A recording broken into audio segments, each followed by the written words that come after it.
Man, I hope you can't hear it in my voice, my exhaustion. You do sound tired, but that's real. It's more just like, almost like my brain carried around a really heavy backpack all the time. What you're dealing with right now is extreme emotional heavy lifting. Yeah, welcome to the Johnny Show. This is the real show, okay? This is the real show where you get real with Cherry and Janie. Yeah, that pretty much sums it up. Hey everyone, welcome to Merriment. This is the podcast where two merry best friends take an hour a week to get real and reconnect after their baby has gone to bed. Sometimes we're funny, sometimes we're sad, but what you'll always get is honest conversation in the form of total stream of consciousness. I'm Carly Jensen, host of this podcast, along with Johnny Jensen, and this week the big topic we discuss is the thing that's taking up all of Johnny's brain space lately, making a documentary about our dear friend Kyle. Some very interesting insight into the process involved in making a doc, and some behind-the-scenes info on what I believe will be an award-winning feature-length film one day. I also share the delicious new homemade dessert I stumbled upon that is ketogenic, aka low carb. And through this conversation today, we realize what no one ever talks about when questioning the existence of life on other planets. Thanks for joining us. Please subscribe if you like what you hear, and if you really want to help, you could give us a review while you're at it. Now come on in and join the merriment.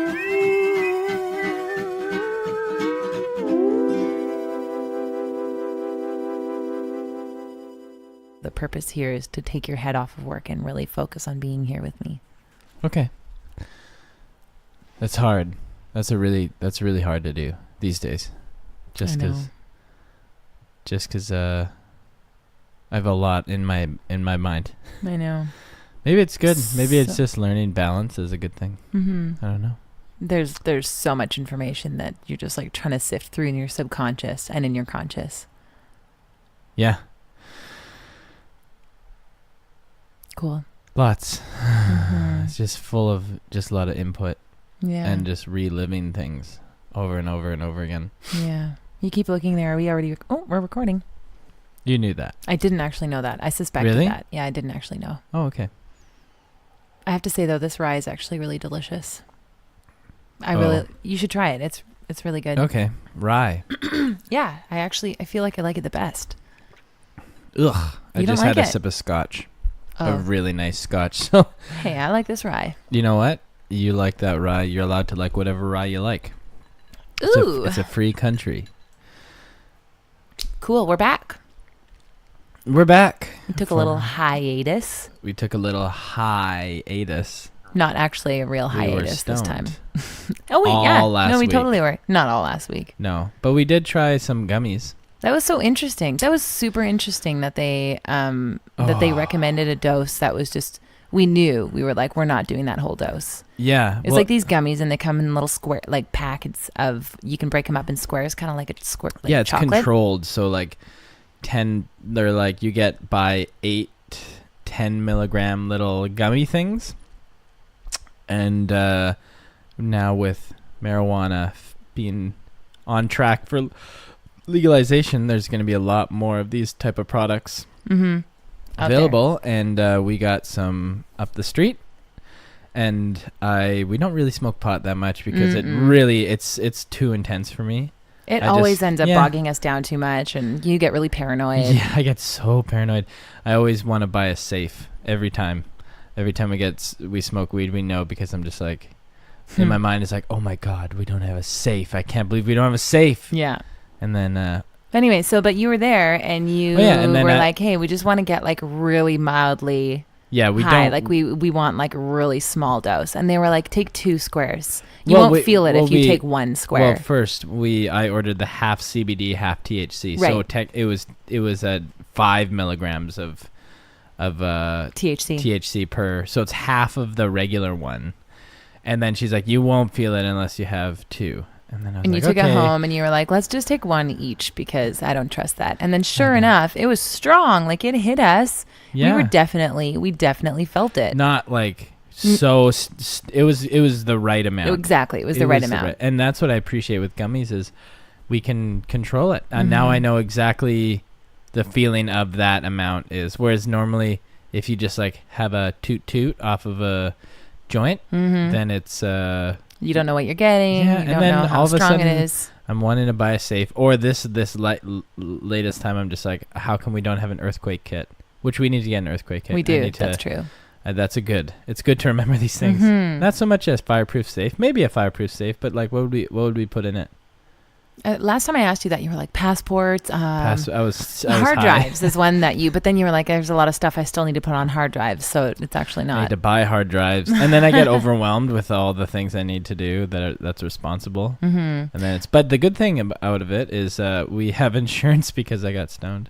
Yeah, right? Totally. Like, good things oh come my from gosh, that. we don't have good enough insurance, so I got all the insurance. Good things come from being high. Oh, speaking of sometimes. which, we need to do our car insurance. I know.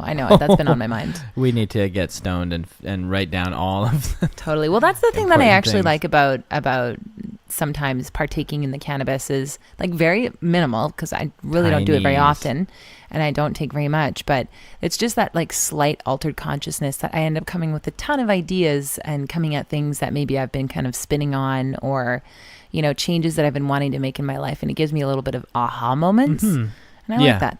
Aha moments, but not necessarily a good idea to go do those things. At It's the good to come moment. up, because like a lot of the times I'll have a bunch of ideas that involve computer work, and then I'll sit down and just be overwhelmed. Mhm. I just won't be able to navigate through. Right. It's just, so these days I can't be stoned because so much of what I'm doing is involving like piles and piles and piles of footage. Stuff you need to kind of intellectualize and like keep a hold of in your head, right? Yeah, totally. It's hard to keep a hold of thoughts when you're when you smoke pot or when you take pot. But it's good for coming up with new ways of thinking things. Mhm. So it can be useful if you're stuck. But the reason why I found it so fascinating that they recommended 2 and said you won't feel it if you get 1 is that we got to go back and tell those people Yeah, that it probably a good worked idea. totally fine for us. And you need to know that telling people that they won't feel it with just 1 square is completely inaccurate. You need to consider some people who don't take cannabis very often. Yeah, It's not like how do you people are gonna even get evaluate hurt, that, but- though? How do you even evaluate how things feel? Because for most people that smoke pot on a fairly regular basis, that probably wouldn't have affected them at all. Oh no, totally. it's But what probably I'm true. saying is you need to like inquire. The person who is selling the cannabis needs to like ask more questions before they make a recommendation like that, because Right. it's like, well, how often are you partaking? You know, how much do you find pot tends to hit you, and those Yeah. types of questions. Because just saying like, oh, you won't feel it, and then say we did take 2 and then we're like, man, we didn't have a good time, and now once again, you know, we're going to go weeks and months without doing it again, when it could actually be benefiting us if we just take a smaller dose.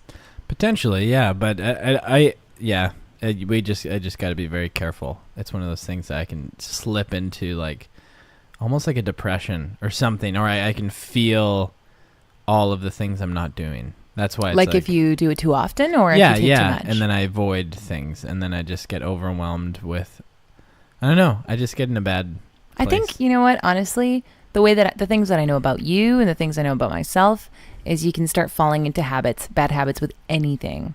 We fall into bad Yeah. habits of having ice cream every night and being like, Leslie, you want to have some ice cream tonight? You know, and it's just one of those things where it starts to become a crutch, or it becomes your routine. And then, you know, that's not actually making intentional decisions. Yeah. And It's just about that's it. intentional decisions in It's life, about regardless of intention. whether it's to do with cannabis or ice cream. Ice cream cannabis. It's probably going to be a thing coming Probably up. is a thing. Yeah. I don't know. What's the I wish point? I could I go wanna back ask- to the. I wish I could go back to when I just smoked pot for the first time, and it was like everything was so like bizarre and weird and neat and funny, and everything was just like, yeah. But now it's like it's like has the opposite effect. I just kind of am like, oh, I need to be more responsible. Mhm. Oh, I need to take care of this. My mind just goes into The weight of the world comes on you. and before it made me almost like become like a little child, but Mhm. now it just makes me try to be an adult. It's Why is that? I don't know. That's I interesting. don't know. Maybe it's A just certain threshold maybe it's in set life. setting. Maybe I'd need to. Maybe it's because when I first did it, it was like more at parties, and it was like more. The intention was having a good time, whereas these days when we smoke pot, we just, baby's gone down to bed. We're just like, let's just relax at home. Not and really then- though, because I'm not doing it very often. A lot of the times it's like you did it while you were out with friends, and then you're like, I shouldn't have done it. That's true too. Yeah. There was a while where every time I did it, I was like, why did I do that? Mm-hmm. Why? But leading up to it, it's like, oh yeah, I want to give me some of that. Give me some of, it's kind of like eating like a bunch of pizza. Yeah. And go, you finish your thought process. Just like gives you a tummy ache and it will, but you're just like that pizza. Totally. I know. That's like, I started keto with you, so I'm on day 2 now of the ketogenic diet, and I was just having all the sugar cravings today. And in the past, I would just give in to the sugar cravings, just be like, oh, okay, I'm going to do it. Not even like, I wouldn't acknowledge that I was going to do it. I would just like quickly do it before like my conscious noticed. You know what I mean? We call it squirreling. Yeah. When it you was just that same kind in of feeling fridge. where you're like, I'm just going to do it anyway, despite, the fact that I know better. Right on. Yeah. Well, good for you for but you know what? You're really good at finding solutions to those sugar cravings, like the dessert we had this evening. Man. Life hack. Life. Oh man, it was actually really delicious. If you're trying to and this is the thing, I'm going to start bringing more of these ideas to the podcast because I'm going to come up with more of these because we need dessert in our life. But we can't have sugar, or carbs. Oh, geez. So you just take a can of coconut milk, you stick it in the fridge at least overnight, and then you scoop the cream off of the top when you open the can, and you whip it up into like a whipped cream, and then you add some type of powdered sugar-free thing to it. Or if you're not ketogenic, just add a bit of like icing sugar to it, kind of like whipped cream. You're making whipped cream here, but it's coconut whipped cream. Stevia, but we use, what's it called? Monk fruit extract in powder form. Much delicious. Better. So much better. And it's natural. Monk fruit extract. Yeah. Okay, so you add the monk fruit extract to the coconut cream while you're whipping it. It turns into coconut whipped cream, and then you just have it with some berries. Just some frozen berries you got in your freezer. Or frozen or fresh. Because it's summertime, so you're going to find fresh berries everywhere. Friggin' delish. It's decadent. I like the combination of frozen and fresh. It gives you that nice cold. It was nice, wasn't it? It was great. Yeah. It was so good. We're going to have more of these desserts to share with everyone listening. So it's nice to be back, We're Johnny. going to write it down on our website. Yeah. www.carlythejohnnyand.com. I didn't bring a pen over here with me. Oh, hey, it's right there. Can you grab it for me? No, you can't. You're way more mobile than I am. There you go. Way to go. Nice reach. I finally found the best solution for how to be sitting during this podcast. It's a bouncy ball. An exercise ball. Man, I hope you can't hear it in my voice, my exhaustion. You do sound tired, but that's real. It's more just like, feel like almost like my brain carried around a really heavy backpack all the time. All day. That sounds like a really accurate description. What you're dealing with right now is, I feel bad because sometimes I feel like I'm not acknowledging enough of what it is that you're doing, but it is extreme emotional heavy lifting, what you're doing, that I don't think many people who knew Kyle could be doing.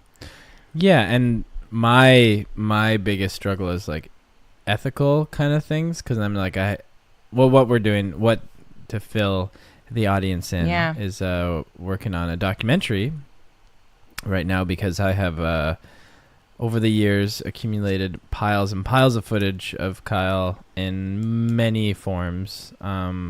We did a lot of silly, goofy videos.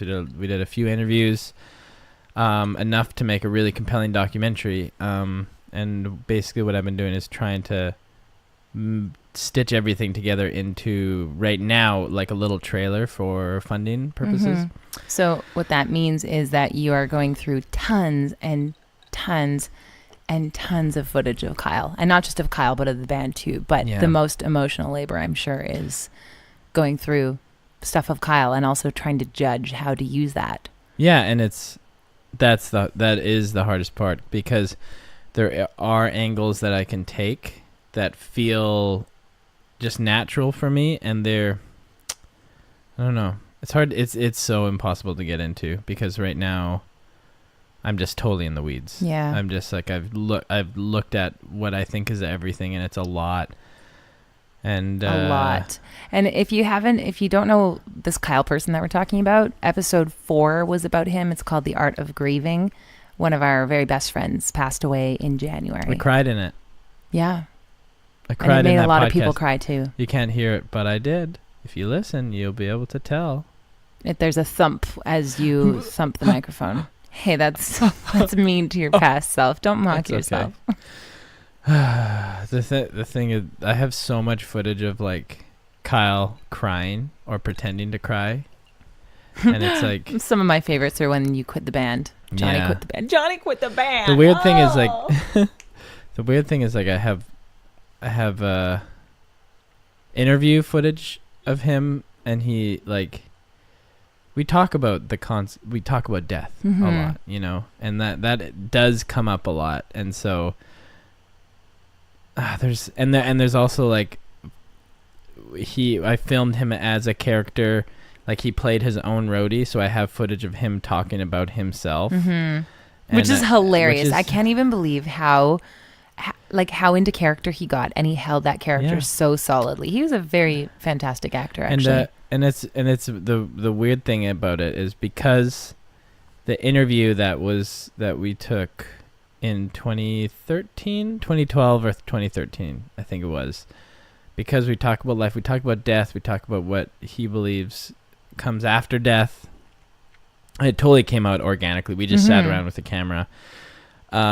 He is leading his own documentary, even after he's passed away, which is unique. And that's been the really bizarre thing about this whole process, and really tough part of this whole process is going through it, and that, like, I'd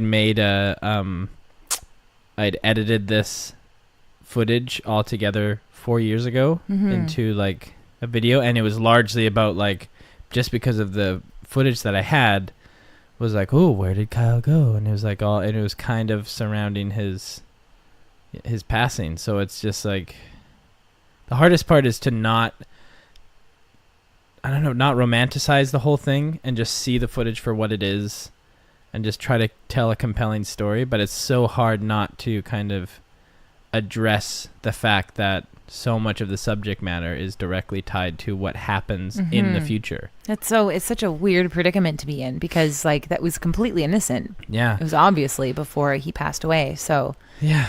But yeah. And so now going through all this footage, and that's just yeah. Now I'm just like, because this whole story, the interesting thing about it, the most interesting thing about this story is the fact that I did make the documentary about it. And so we're trying, like, 4 years ago, or like the documentary trailer 4 years ago, you were going to make this big one. Yeah, which never would I have ever probably pursued it unless this happened. And it just so happened that the content, like the original trailer from 2014, is largely about him dying, which is so bizarre. It's just, I don't know, it feels wrong. Maybe it doesn't feel wrong, but it just feels so weird. And now I feel like, as a filmmaker, I should pursue that side of things, but your instincts versus your ethics. And right now I'm just wrestling with the idea of, do I just like follow that trail? And that is kind of, it would feel like a bit of a dark comedy, which is really, in the beginning at least anyway. Yeah, right? I got to be very sensitive too, but I also like, I talked to Dennis, Kyle's dad. I keep him updated, and he makes it very clear that just like he doesn't want to put any constraints on us at all. He wants us to just like, obviously they have like things that they prefer, but they're not going to kind of impose their ideas. They just want us to just like be really creative about it. That's great. Yeah, it is. Dennis is wonderful. The whole family's so wonderful. Yeah, it was crazy. We actually got sent the paperwork for the 911 call. Oh man, that's gonna be really, really, I don't know how I feel about that. Really hard to listen to. I don't know how I feel about that, but that was one thing where we had to talk, and we're just like, we're just trying to gather every little bit of content we possibly have. Yeah. So you know, I almost think like when you do get it, we need to have a few people over, like Torin and Ricky, and just like or maybe not, maybe they don't want to hear it, but No. at the very least, like create space for yourself, you know, so that when you listen to it, it's not like, oh, well, I'm about to go to work, or I've got to go to bed in 10 minutes, or you know what I mean? I'm probably like, going to really, listen to it immediately. Don't do it at work. Yeah, I'll probably do it It's at a bad work. idea. I'll probably do it whenever I Like, get you it. do whatever you want, but I don't think just that's a the great case. idea. Yeah, I honestly, it's like going back to the ice cream thing. It's like the right thing to do is to not get ice cream, but in that moment, it's like it would be like, oh, you get this package in the mail that you've been wanting, but it's so different. So funny that you're just resigning to your lack of willpower right now. You're like, There's it's not certain going to things. happen. There's certain things that I do that for. I just think, like, if you're at work and it's Yeah. going to make you very emotional, it is definitely going to. Yeah, that's true. So We'll see. We'll assess the situation. I'll probably. it might be like an I have to go home But I now also type don't of want to moment. be like, oh, ceremony. Let's create the space. You know what I mean? Totally. It But could just be like, it I'm could not just going to be open like, that yet. What was it? There was something. I got an Probably. email. I was in the middle of something that was important, and I got an email back from my work, my boss, my former boss, when I had been like, okay, here's my proposal. I want to come back, work from home part-time. What do you think? And then I got an email back, and I saw it while I was in the middle of something, and I was like, not reading that right now. Can't do it. I could have like just easily clicked on the email and read it, and I was like, this is going to Right. mess everything up right now. What I'm doing is important, and if I open this, it's just I have a bad feeling, and I'm just not going to open it. And so I didn't, and I waited, and right. good thing I did, because suddenly I had to, I don't decide think my I'm- future. I don't think I'm too. At this point, I'm not afraid of getting emotional, just because it's happened so much. Like it happened on the bike ride home today, because I've been in. I just want to be so in. This is so important to me, and I feel like the responsibility of this project is so huge that I'm trying to. I don't know.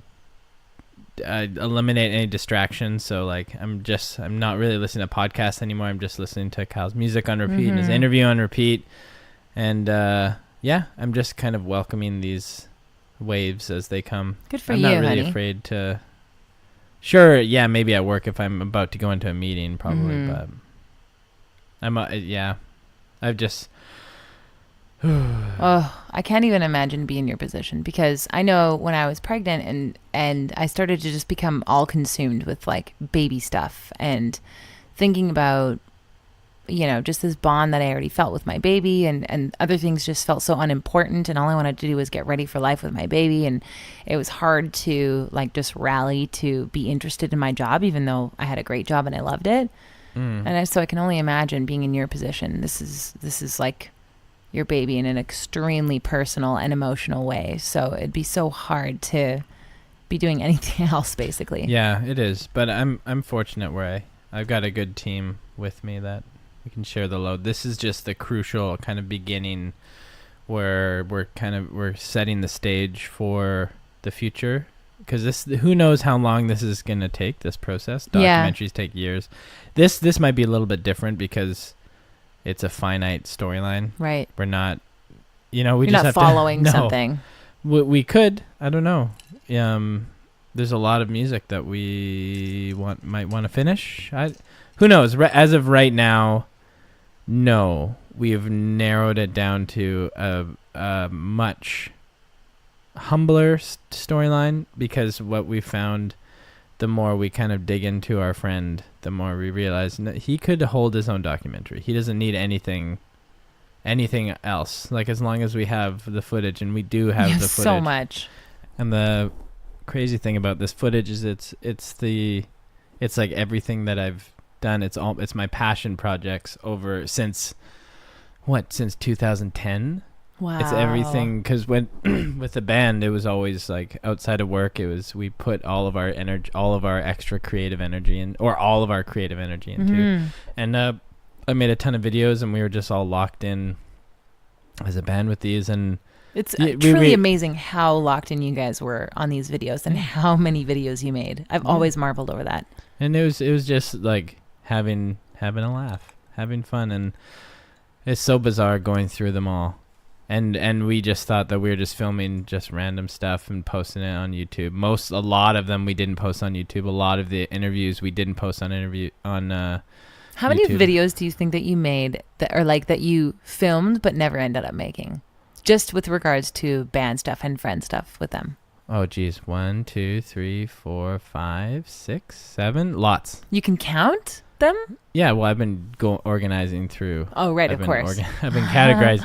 The thing that I'm working on right now is trying to get a high-level view of everything. Yeah, once we put that together, because I'm going to help you, and we still need to make a night, maybe Thursday night this week. I've been taking screenshots of everything, so I can awesome. I'm going to create a mood board, so I can just literally look at everything. Oh, cool. And now that I say that, I'm just like, oh, but I'm missing out on all of these things. So much. Once we really organize what all that footage is, and we can kind of put, like you said, a mood board or some kind of maybe in a spreadsheet format as well.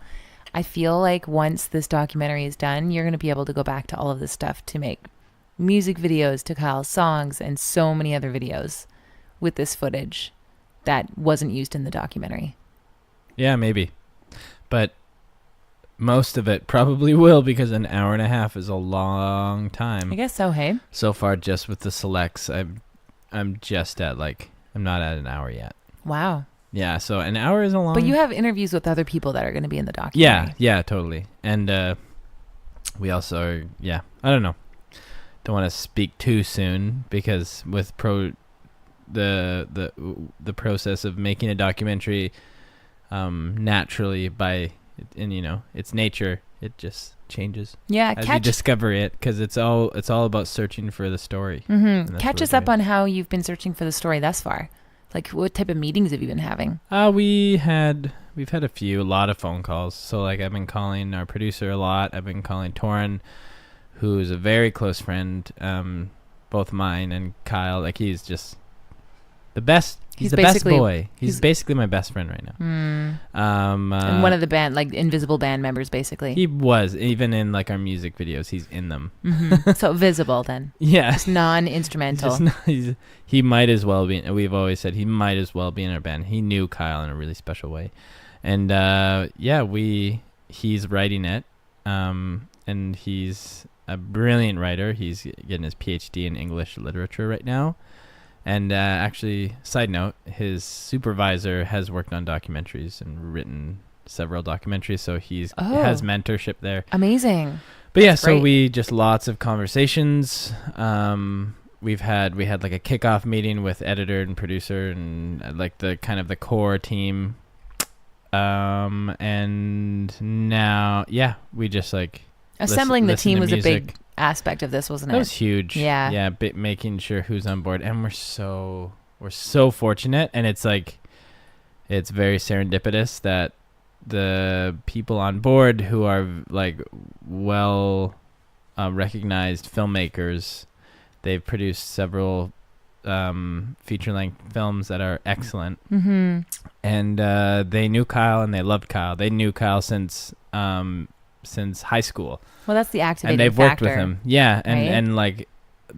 We have all have the same opinion on Kyle. We all have this sort of, I don't know, reverence? Is that the right word? I just fed that word to you in my mind. Wow. I totally did. Is that the right word, though? That is the right word. It's a perfect word. Yeah, just a respect. And we all, ever since we met Kyle, we knew he was super special. It's pretty clear. It's one of those things that you can pick up from Kyle very quickly.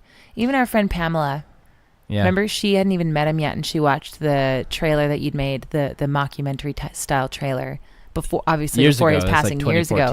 And she was like, "Where is Kyle? Who is Kyle? Oh my goodness, I have to meet Kyle." Yeah, he just has that effect on people. Charisma. He had that. Oh, I hate saying that. I still say has. Yeah. Because somewhere he still has it. That's what I think. The hardest part is getting excited about it, and then the sobering reality kicks in. Torn and I were pretty blunt about it, and because we talk about it constantly, because it's a project of ours, but then still we both have moments where it's just it's I do too. It happens probably once a week where it's just doing something and then you think about him, and I don't know, it's like in your subconscious, you're just still thinking about him, like you could call him up or like you're going to see him soon. Yeah. Which feels like you can. Sometimes feels like I can. And sometimes I just want to ask him about, what does this mean in your song? Oh my gosh. Yes. That's things that come up a lot for me too. Which he's kind of like an untouchable, you know, he's a close friend now. You know, I can honestly say I'm a huge fan of, not from necessarily the fan of like, I'm a fan of you and you're my friend. This is like, I'm a fan of you in the way that I'm a fan of Paul McCartney, you know? David Bowie. Like, I'll never meet Paul McCartney. Even though he's alive, but I'll just never meet him. Right. It'd be so hard. It'd be just like crazy. It's like, that's with Kyle. You know, there's a better chance of meeting Paul McCartney. Yeah, right. One of the things that I think about actually with Kyle a lot in that untouchable kind of way is, and how I would love to pick his brain. I would just love to hear his commentary on Forrest. Just, you know how we sit around and we watch him and we laugh about different quirks about Forrest and comment on how he's quickly developing in this area or what type of person he is. Kyle was so deep and so intuitive, and I would give anything to actually like hear his account of our little boy. Yeah. Me too. But not anything. Like I wouldn't give up you. I wouldn't give the life of our child. Our sweet boy. Just so that does account for anything. Sorry, that was a hyperbole I was Maybe using. Willow. You'd give Willow? Still, that's not anything though. We're debating the use of our language, not Willow. like the specifics. I'm just looking over at a cat and I'm like, I'd give up Willow to get Kyle back. But look how happy she looks. Oh yeah, no, for sure. She's gonna die in a couple of years anyway. Oh, Willow. I actually don't feel very good joking about death anymore. Like if people make jokes about dying, or like about death in general, it doesn't sound funny to me anymore. I think it's probably the proximity to somebody that passed away that we miss so much. I'm so steeped in it where, I don't know. I've thought about it so much, played around with it. Yeah, I don't know. It doesn't bother me. I guess like it's almost like you have to make light of it a bit. Hey, since you're kind of living in it. A little bit. In your head. Yeah, you gotta find when you're confronting it so much, not in like, oh, you're just thinking about him, but like, okay, what's his story? You gotta see it from a different angle just for self-preservation That makes absolute sense, because every time, to be totally honest, every time I start to jump in to what you're doing, into like the footage that you're looking at or stuff that you're talking about, I can only go so far in there with you, because my heart still hurts really, really bad whenever we start watching stuff of Kyle or I see his face, and you're having to look at it and listen to all of this stuff so often that you've got to have some kind of coping mechanism. And it would make sense that like being able to joke about death would be one of those ways that you're able to handle it. You're desensitizing a little bit in order to be able to do what you're doing. And there's nothing wrong with that. Yeah, maybe. Yeah. Who knows? I don't know. I'm confused lately. Yeah. I've been very confused.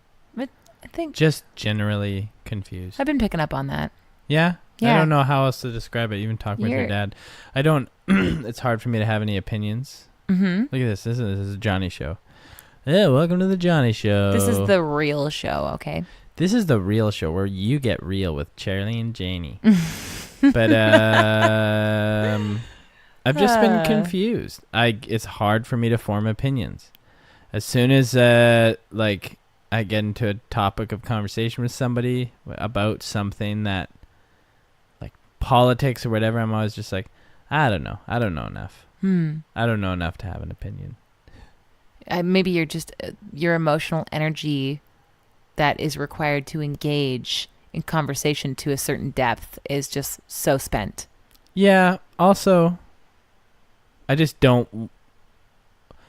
I don't know. I'm confused. Not about one thing, but a lot of things. I'm just confused. It's like life is confusing. I feel like having a concrete opinion about something just means that you don't see the full picture. Right. Like if you're just really on one side of things, it's just like, well, take this for example. I have certain members of my family, not immediate family, who are Trump supporters, which in this day and age, super stigmatized. It's like, Big as soon time. as the word Trump comes up, it's like, oh yeah, I hate it. Oh, anybody, and it's like it's like fashionable to discredit those type of people. And me, I'm like, left of the center. This is where my political views are. Mm-hmm. But I've just come to look at some of my family members, and I'm just like, you know what? You're naive. Your life path led you to believe this. It's like, I don't know your days and days. I don't know what you're like when you're up in the morning. I highly doubt that there's just a bunch of sociopaths running around the world.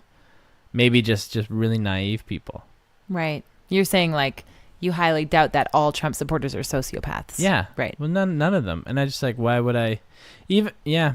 I mean, of course, there's evil in the world. It's interesting though because you're still forming with that statement. You're still like having the opinion that they're wrong.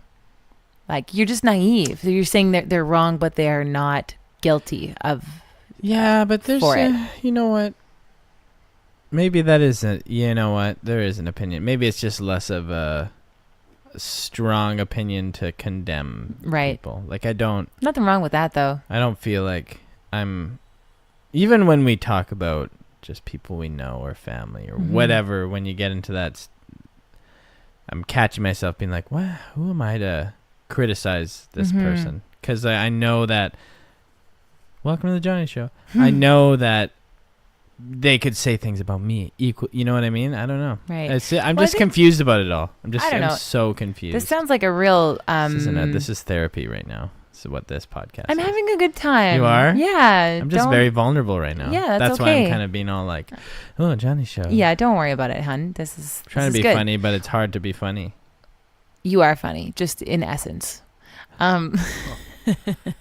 But no, I think that this is, to me, it seems like you're like in an accelerated period of growth right now, which is kind of uncomfortable and disorienting, but it's really good. All right. Hey, quick side note. Shout out to Paula. I know you're listening. Hi, Paula. Are you in the bath right now? Oh my God. Hi. It's like if you can talk back to us, it's like we're having a conversation. My stepmom, the best stepmom ever. She's our biggest fan. She guaranteed. She's so great. She listens to all the podcasts and sometimes twice. Oh my gosh. She's the friggin' best. It's not because we're good at what we do. I think it's because we're so close. And I wish she did a podcast because I'm sure I would listen to it. Oh my goodness. Okay. And I miss Paula. If Paula and my dad did a podcast, first of all, the first few episodes would always start with them being like, is it on? I don't know. Are we doing this right? Yeah, probably. But I would listen to every single podcast. They're so yeah, funny. I think they'd be popular actually. Yeah.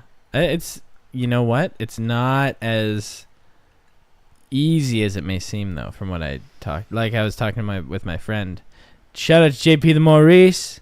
He's like, he listens to, this is a shout out portion of the podcast.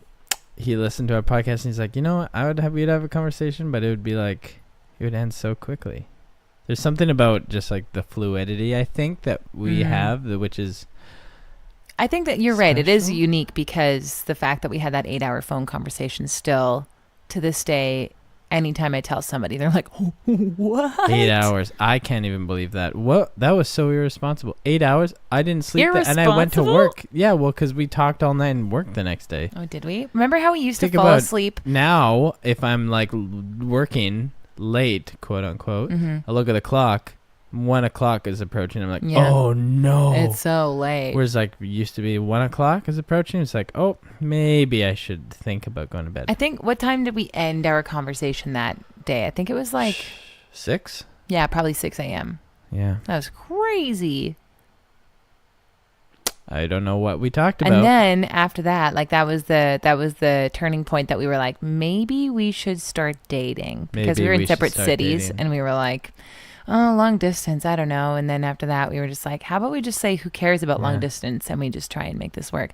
And then what would we do? We would actually Skype or like FaceTime with each other every night and fall asleep with each other on FaceTime and wake up in the morning and be like, good morning. That was crazy. And then talk and talk. We talked so much. Yeah. We Anyway. talked a lot. Why do people even listen to this? Why do people?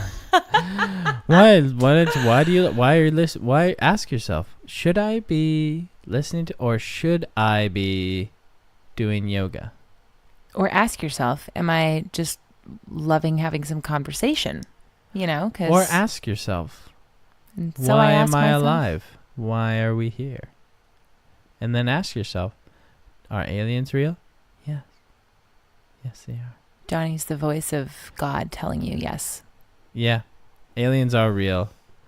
No. I don't know. See, I'm confused. It's so weird that we actually feel the need to make the call on that. It's like, for people who say no, there are no aliens, it's like, what is the point of making a call like that? My response to that will always be, probably. I don't know. Well, the universe is so vast. A while back, I listened to a podcast about with an astronomer, and with recent discoveries. Actually, I don't know if they're recent, but I do know that it wasn't until 1996 that they discovered the first planet outside of our solar system, and since then, they're pretty sure. Well, I think it's fact that every star has at least one planet. Every star. Every single star that we see in the sky. Like 1 million billion stars. There's like over 1 million billion planets.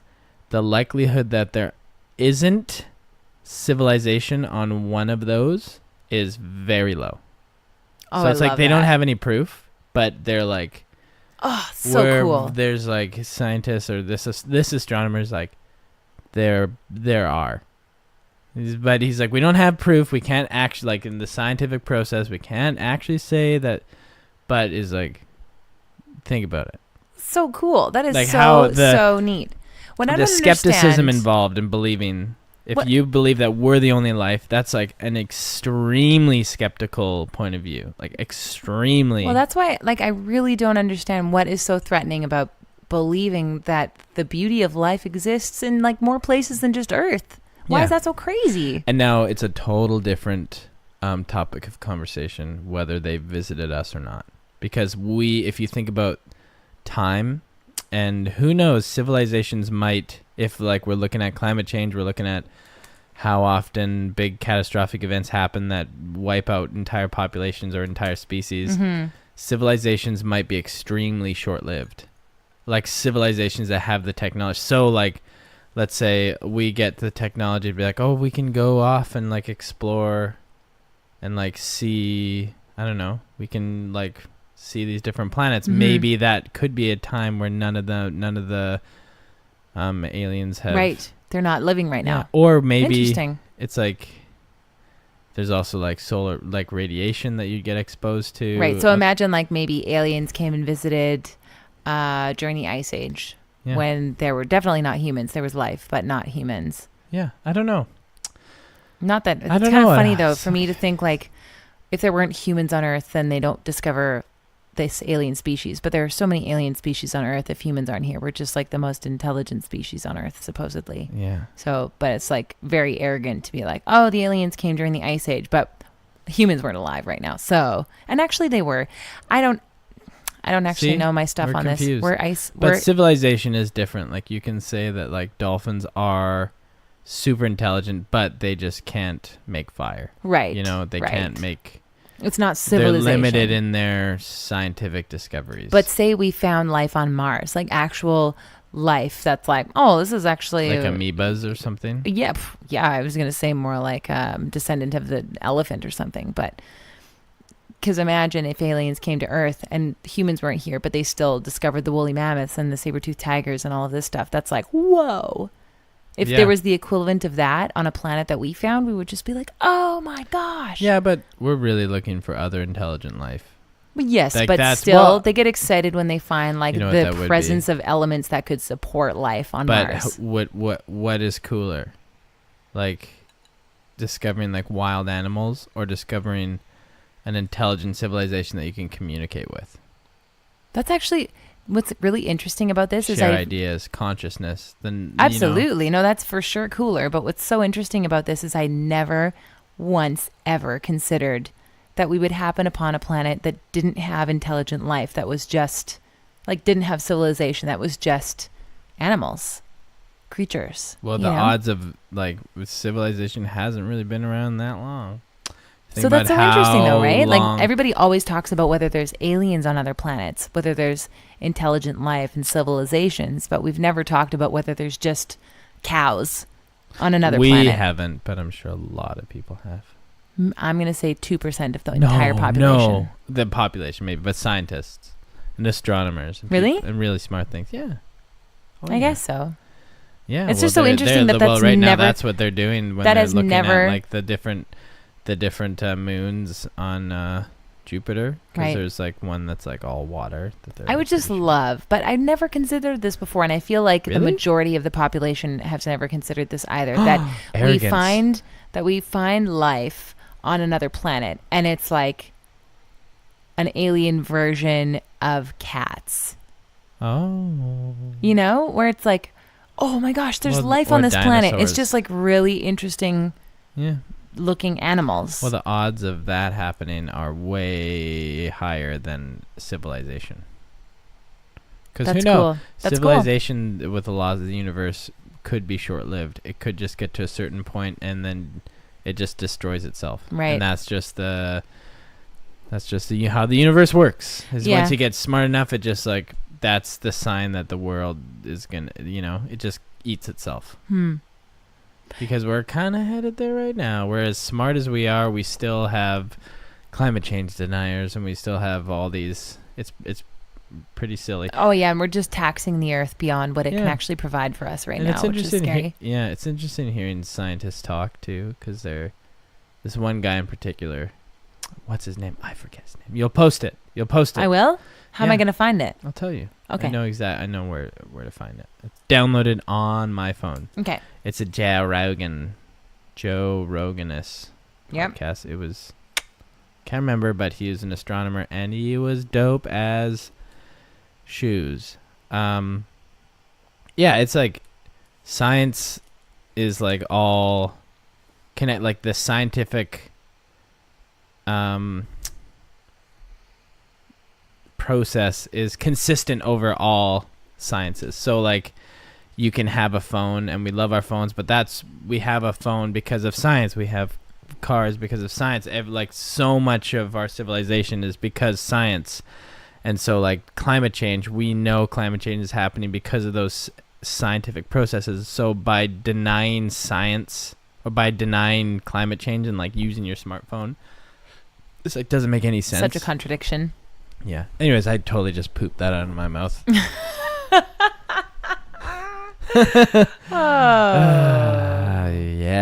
Well said. One day I think, I'll be smart enough to know what I'm saying. Do I know what I'm saying? By the way, I came up with a meditation technique. It's 47 minutes. Tell me about that. It's just doing this. It's because big part of meditation is pulling yourself out of the past or the future and just kind of like recognizing that now is all we have. That's why you've been shouting now. Now. I was riding my bike and I was like, now. I love that you like are waiting till now to fill me in on that, because like before I was just like, what's going on? Why do you keep shouting now? You didn't know that? You didn't? I was a conversation with Jesse. I actually said to you, I was like, do you think Forrest is saying now? Because he was like kind of saying something and then you were doing that. And I was like, are you just imitating Forrest? Like what's going on right now? No. See, I'm doing it. You just didn't answer me. No. Okay, so here we are. Now. So this is part of your meditation process, to just stutter a lot. You're just saying now to remind yourself that now is now. Right? Oh my God. Did I just wake up? Is that Willow? I think she sees a bird. Or she's dreaming about a bird. Oh my gosh, cat dreams. I thought that was baby. There's a bunch of confusing baby sounds in this Temperature house. Too high at Cam 1. Oh no. What does that mean? It's so hot right now. It just means that it's supposedly too hot in the bedroom. Quote, Forrest is going to overheat and die. Oh no! How dare you put those words into the universe? He's actually okay now that he's beyond the age of 1. I don't worry about that anymore. He'll cry when he's too hot, like he did last night. Want to know something weird? Yeah, always. On that note, I don't know. We might cut this out, but the hardest thing right now is because I like going back to making a film about our friend. Mm-hmm. So much of what I filmed, not so much, but there's been a few moments where we're filming, the topic of death comes up, or even in high school when I barely knew Kyle, I wrote a short film called Chasing After the Wind, and it was about Kyle was the main character, and he dies in it, and there's like actually a scene of him in a casket, and me looking over the casket and being like, oh, he died because of this. And Wow. not like any ailment, like it was like super existential. And then now, I don't know. This sounds stupid, but I just feel like, did we just like put that out in the universe? I don't know. I hate that. I hate that. I hate talking about that. That's okay. It's okay to express your little This is just a thought, and I was just like, inquisitions. and then I made that little documentary about it. I'm like, fuck. I don't know. I mean, everything may be connected, but I don't think that you brought it upon him. Yeah. I No, mean, I don't, if you were to think be so. following that rule of thought, then so many of Kyle's songs themselves would be bringing that on. Yeah, got a point Because there. he talks about death a lot in his songs. Yeah, talks about you got a lot, and yeah, Premonitions of his own death.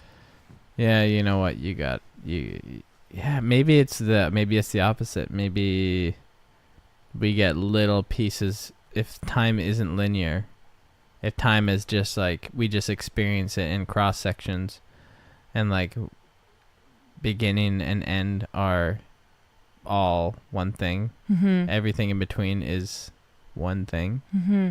Then maybe it is possible to cross over into different, I don't know, get a little sense of what's going to happen. Mm-hmm.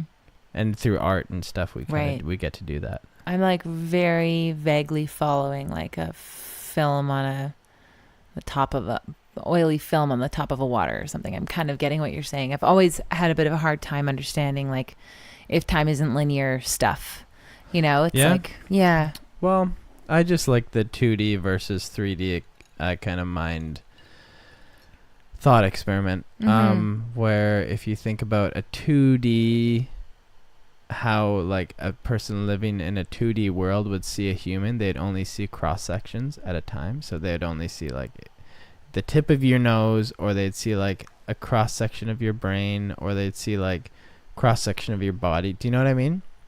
I've heard this explained in that way before, and I just cannot comprehend. Really? I don't understand. So like if you're to see, like I see you because I understand depth. Right. I see you, whereas Yeah. somebody who can only see things in 2D would see like a cross section. Like if you were to cut us in half and see like my body in half this way, and you'd see like everything kind of in like a 2D piece of paper. Right. I know what you're saying, but I don't understand why it would cut your body in half. Like I feel No, like it wouldn't physically cut your body in half. All you'd be able to see is this plane. You wouldn't see any type of depth. right. You'd just so, see this. Right. So it's not like I would suddenly be able to see your brain or something. Like No. I can just, I'm looking at your face and I'm like, okay, your face would just look really flat, and there You would be wouldn't two see dots. no. You wouldn't see that because we're 3D. We're depth. You would just see flat. But what I'm saying is, yeah, I would see flat. I would still see your eyes and the black of your nose. I'd see those colors and stuff, right? But I wouldn't actually see it as like, you know, your nose no. We protrudes live- and your eyes indent. No, I wouldn't because see that aspect. I have depth in my face. It's not like if you were to see me, my whole body in 2D, I would have to be completely flat. But I'm not, because there's depth to me. Do you know what I mean? See, Like, no, still not getting it. really? Yeah. It's like ultrasound. I even watched it's a like an video on this ultrasound. before. It's like an ultrasound. Mm-hmm. That's a 2D. That's searching for an object in a 2D kind of. You see, Right. you know how you're like, Yeah, or totally. like- And it's hard to see. yeah, that's because you're only getting a cross section of a 3D image. Right. Okay, that helps a little bit. A little bit. And so like, okay, 2D means length and width. Right. 3D adds depth to the equation. And so if you only see 2D, it's like you're seeing only cross sections of a 3D world. So you can only see, like, if you pull a piece of paper and you just like, so you can only either see my nose, like the tip of my nose, or like if you see here, you see inside my nose, because this is all you see in a 2D landscape. Or you see like the tip, like the insides of my eyes here. I get it. I'm starting to like cross-reference this with watching Forrest in his what did you just call it?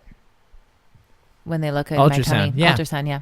That's what a 2D person would see the world, and everything would be so confusing. You wouldn't be able to make any sense of anything. Right. So use that. We are 3-dimensional beings experiencing a 4-dimensional world. So we are only seeing cross-section of the 4D world. So we're only seeing the now, in the now. And we can't comprehend what all time looks like in one little piece. Right. So we'd only be at, like, if you're a 2D being in a 3D world, you could slowly understand what a human looks like over time of seeing, like, putting all the cross sections together. Right. But it would be very, like, it'd be very confusing, and you wouldn't, you know what I mean? That's kind of like us right now. We can kind of, by seeing somebody's entire lifetime, we can look at photos and like moments, and we can build a picture. But in a 4D world, you'd be like, yep, that's an entire person's Holy lifetime. smokes. Oh my goodness. I just comprehended that for the first time. Yeah? Crazy. Do you get it? Yeah. I mean, Because we've talked about it a lot. Yeah. I don't get how that would work as far as like all the different choices that we make in life, and how, things obviously, like, if I were to look at your life right now from baby to adult, that's confusing because you still have a lot of life left to live and different choices to make. Yeah. Then the question of free will comes. I know. I don't like that question. Always meant to be? Are we always just... But then this is interesting. I watched this video about different dimensions. Mm-hmm. And then the 5th dimension, I believe, don't quote me on this, although you can quote me on this because I'm recording myself, is more like a possibility, like, or what is it? It's a like outcome or something. Okay. Or it's different realities. So like I'm faced with a decision, and then like if I make this decision instead of this decision, that kind of branches off into so like choose your own adventure type of thing, right? Yeah, and that's and like the 4D is a cross section of all of the potentials. Interesting. And that's why it's so confusing, because every decision you make can spawn a brand new reality. Cool. But okay, so if it's a cross section, that makes more sense, because what we were talking about before is with free will, it's like every single choice you make, the tiniest little choices as to like whether you're going to shift your weight onto the other leg for a second can like shift you into an alternate, like the alternate reality. Yeah. Could and it's be. like, but if it's that it's a cross section of all of them at once, and something that's so hard for us to comprehend, I feel like that at least makes a little bit more sense. Yeah. In a weird way. But I just love playing with that because it just calms the existential nerves a little bit. Because you're just like, oh, anything's and everything is possible, and we're just like these tiny little cross sections. And then the idea of like a soul being like, we're just kind of on these meat spaceships experiencing this world for a very short amount of time. Such a short amount of time. I know, right? We got to appreciate these vessels we've got. I honestly, like, with all the synchronicities that has happened with Kyle, this sounds crazy out there for any kind of traditionalist, super skeptical thinker, is like, if Kyle's passed on, and if there is a soul, obviously, or not obviously, in my mind, your soul leaving your body is kind of like going to a different dimension, or like a different plane perspective on everything. And then if, like, let's say you're a higher being, so you can more like a 5th dimensional person, you can kind of like, change certain, tweak things here, boop, boop, boop, as you're leaving. You're like, you know what? I didn't live a whole life, so I'm just going to plant some of these seeds here. Boom, boom, boom, Sprinkle boom. some. Yeah, because there's been just way too many moments that are just like, what? And I've heard so many stories of like really synchronistic things happening when people die too. Mm-hmm. Totally. Very I know interesting. it's not unique to our experience with Kyle, but there were certainly a lot of those synchronistic encounters with him. Yeah. Do you wanna say yours? What? Like I think I've said a lot. No, I mean like your synchronistic kind of. I mean, obviously there are a lot of them. Synchronistic, is that a word? Yeah, I'm Is it? pretty sure. I'm going to say it with total confidence. Synchronistic. Yeah, I think so. Synchronistic. No, I mean, I guess it Like a wasn't stick? synchronistic, was it? No, it totally was, though. I feel like it really was. The experience like that you that's had not a with word. finding. We're just going to say it is a word. Let's not get hung up on it. Right. I feel like it was very synchronistic. Oh, Okay, you know what? It was synchronicity. Does that make you feel better? sure. Just the timing of you finding the video that Kyle sent you, Oh yeah, right? that was pretty wild. That was insane. Do you want to talk about it? We don't have to. Sure. He just sent the night before he died. He sent me a video of himself smiling, and it was like an Instagram video that like ends. It disappears. It disappears, and I saw it for the first time the night I found out he died, and I hadn't been in contact with him for like 6 months. Because that was the thing that Kyle did. 7 He would months. just kind of drop off the face of the earth. So there's from that, everybody. and he got a phone, right? You know what I mean? Like, yeah, there's a bunch of things. Yeah, he just got a phone and reached out to a whole bunch of people. And the video to you, which this is the part that we've discussed before that felt so meaningful, was that he didn't say anything. And up until this point, especially after finding out that Kyle had passed, you were feeling kind of questioning where you guys were at, because when you've had some time from a really close friend, it's hard not to, especially after that person has passed, it's hard not to question where you stood, or whether you still loved each other as much as you did, or whether they had something that they were upset at you about, or whether you did something to wrong them. Yeah. And the fact that he didn't even say anything in this video, all he did was look at the camera and smile at you as he walked around the house. This great, big, beautiful, loving smile. Like, yep, still love you. Everything's all good. This is just for you because you can't share this because it's about to disappear, and we're good. Yeah. That happened. Mm-hmm. My experience also was crazy. Every time I think about that, and I tell the story and people are like, what? What? And you will too. The day after Kyle had passed, I should start with saying the day that we found out he passed, a bunch of our friends that all loved Kyle came over, and we all just like hysterically wept together and laughed as well, just like remembering stories about Kyle and things like that. But one of our friends, once again, JP the Maurice, he had said that he had talked to Kyle that week because Kyle had gotten a new phone. It was his first time talking to Kyle in ages. And Kyle said, I'm going to come to your show this weekend, because JP was going to be playing a show in Kelowna. And in talking with him on the phone, he was like, I've got this show. Kyle was like, I'm going to come out. I'm going to see you on Saturday. So I knew JP was playing this show in Kelowna. So on the Saturday. And so on the Saturday of JP's show, we get a message on Facebook from somebody, and you said, Carly, come over here. You got to see this. And it's a video of JP on stage in Kelowna at a venue that we know really well. And he's singing, and then all of a sudden... And it was the venue that JP was actually going to play that night. And all of a sudden, Kyle comes dancing into the frame, this beautiful boy, so lively and so happy, and just how he gets when he's in his most happiest state. And it just threw me. Like it took me totally aback, because we're in like full on grieving mode. And to see him thinking, I'm looking at Kyle in the flesh right now, alive, because this is JP's show that's going on right now.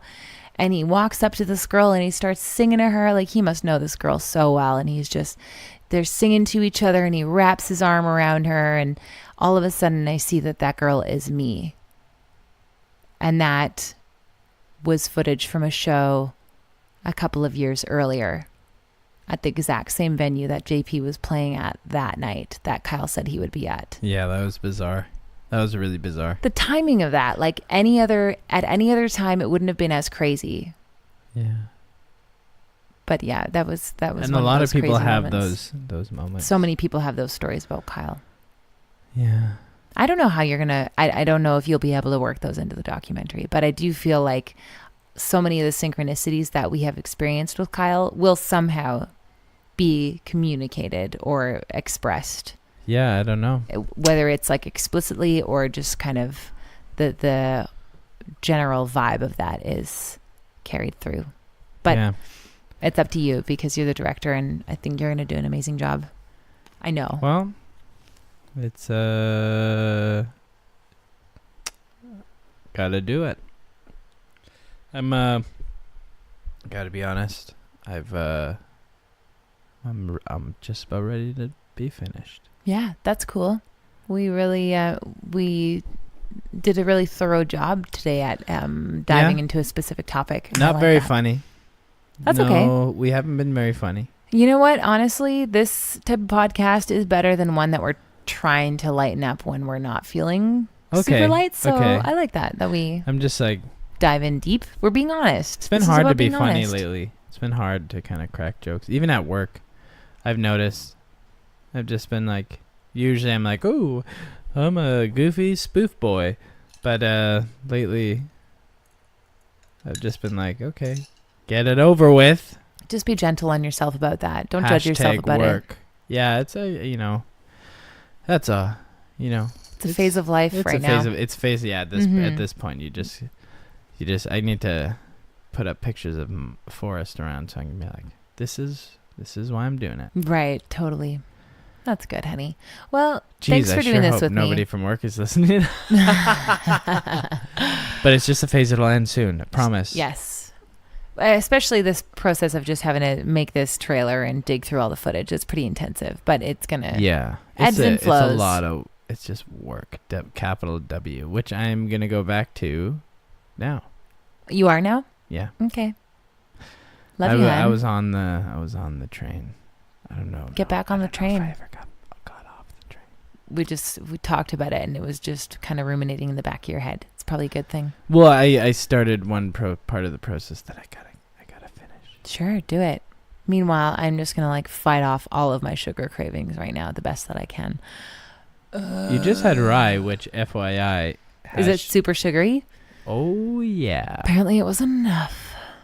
It wasn't enough. No, you gotta fight off that urge to get a spoonful of chocolate chips with some peanut butter.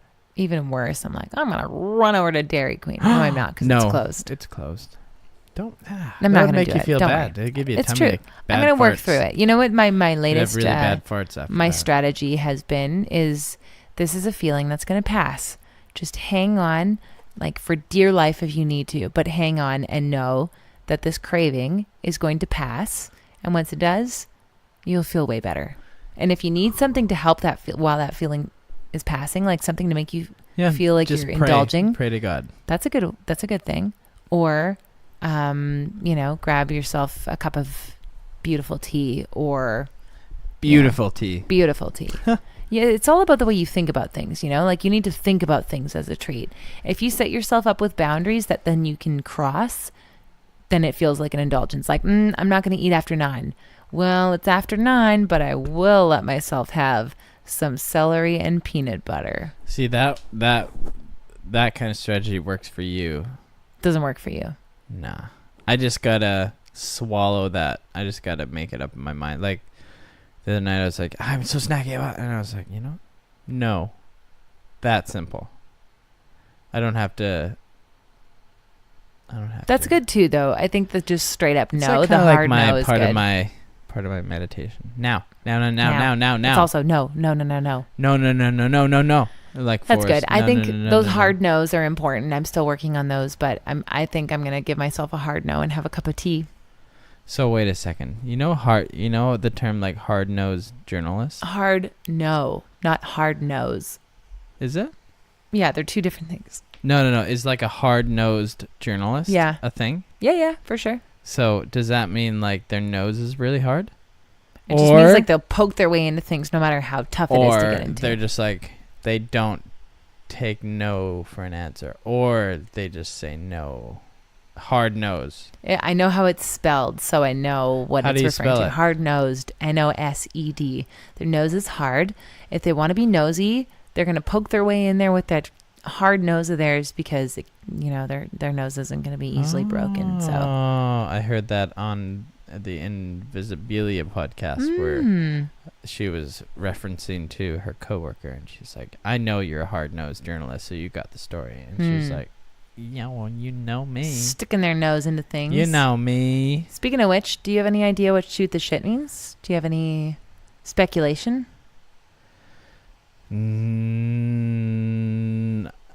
Yes, I do. Because here's the thing. I'm just going to say right now that they actually haven't traced where that saying comes from. They don't know where the heck it comes from. So we can just make it up.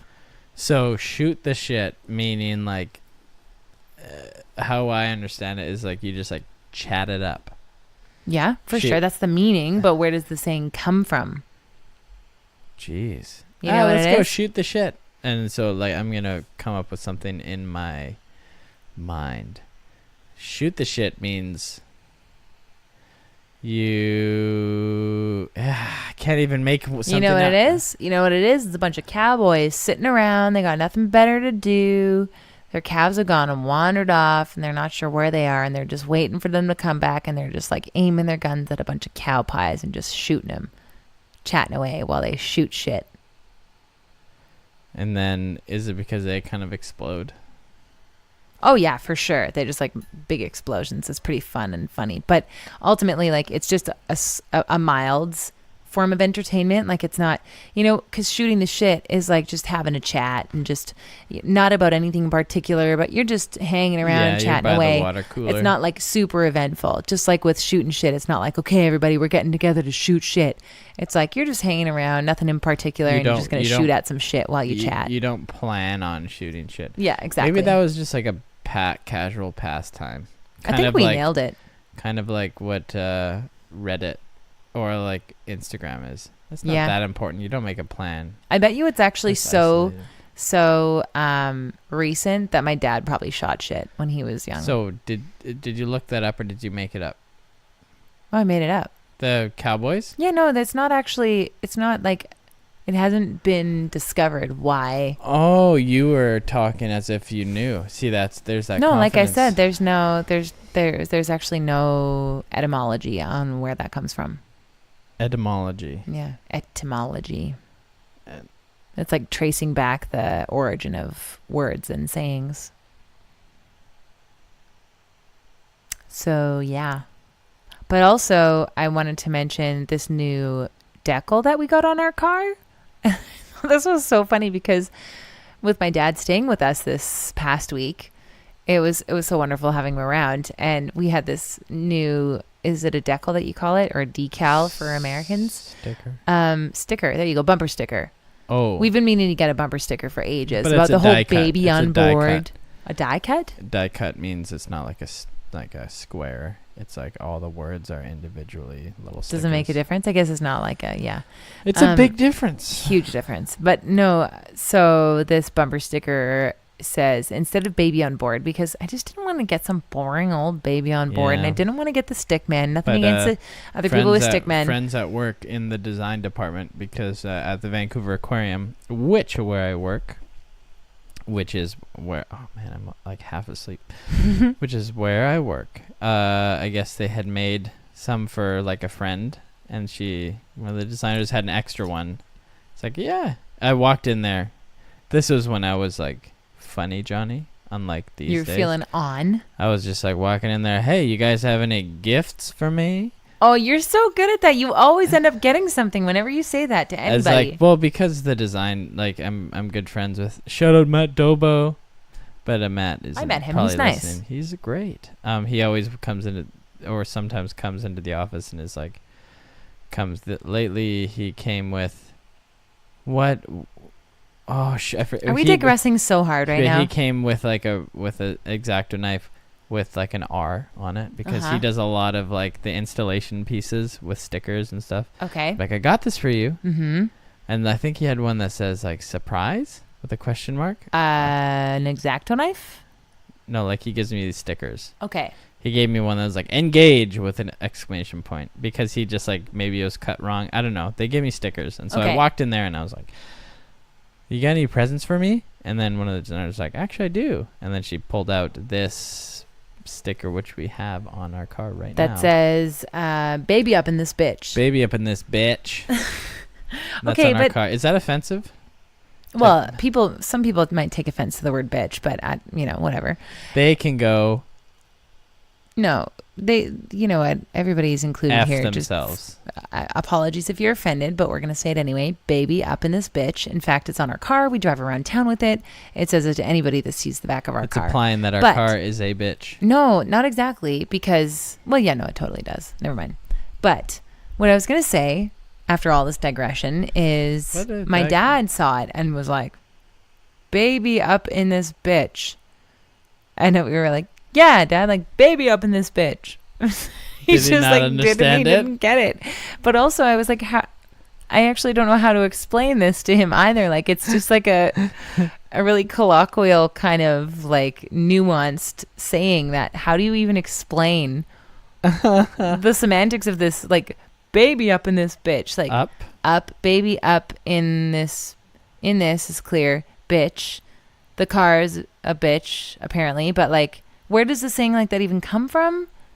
Up in here, bitch. Up so in female here, dog, up in here, and then there's like female dog up in this bitch, in up, like up a butthole, like no, a but dog. We're butthole. Not gonna get like specific about Inside, the meanings so because the dog is we have put a baby inside of a dog. Nobody thought this hard about the saying when it was created. Puppy? Baby up in this bitch. No, is it a puppy? Nobody thought this hard about the saying when it was being created. I'm talking about like figuring out where the heck it comes from in our modern day language and like why it means what it means. Did you not do your homework? Did you look it up? Baby up in this bitch? Or up in this bitch? I don't know. I don't actually think I didn't look it up. No. But I don't actually think that you would find something specific to that either because there's the up in here and there's up in here, up in here. Exactly. And then I think it just kind of progressed into that. So I was like, I don't know, Dad. I don't know what to tell you, but it just means that we've got a baby in the car. And the word bitch is funny. It's better than, I don't know. I just like being different. Is that weird? Yes. I like that. Good answer. Okay, well, you're fading, so let's hit the hay. What does that mean? Means we're gonna lie down on our bed of hay. We don't lay in a hay bed. Good night. We don't sleep on hay. Sweet dreams. That's it for the Charlie and Janie show. Thanks for hanging out. All our show notes are up on carlyandjohnny.com. So if you want to get that low-carb dessert that I was talking about or find the Joe Rogan podcast episode that Johnny was talking about, you can find it over there. We are also getting super curious about who's listening to this podcast. We'd even love to bat a few words back and forth with you. So blow our minds. Give us a nudge in the comments at carlyandjohnny.com. You can also find links to our social channels there if Facebook, Twitter, Instagram is more your thing. Audio engineering for Merriment is done by Johnny Jansen, editing by myself, Carly Jansen, and the Merriment theme song is produced and performed by me and Johnny. Feeling the love, you guys. We'll talk to you next week.